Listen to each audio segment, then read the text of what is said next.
На вашу думку, от сам по собі візит омбудсмена Тетяни Москалькової до України, ну це її робота, так? Вона омбудсмен, це її робота, вона мусить їздити, це її статус зобов'язує. Однак сам по собі візит до України що означає? Те, що вона приїхала.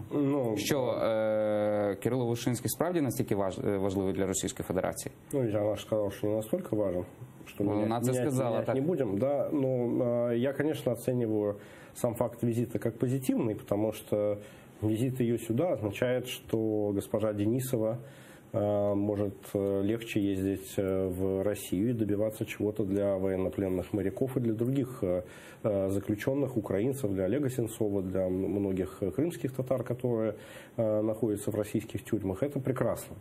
Я рад в этом смысле, что Москалькову пустили, хотя с точки зрения законов Украины ее не должны были пускать, потому что она как раз голосовала за аннексию Крыма, неоднократно за это высказывалась и посещала Крым, но тем не менее мы видим, что здесь, значит, была проявлена мудрость, потому что это нужно для в конечном итоге освобождения украинцев, которые заключены в России. И в конечном итоге все равно по-другому, не разговаривая друг с другом, невозможно закончить никакую войну.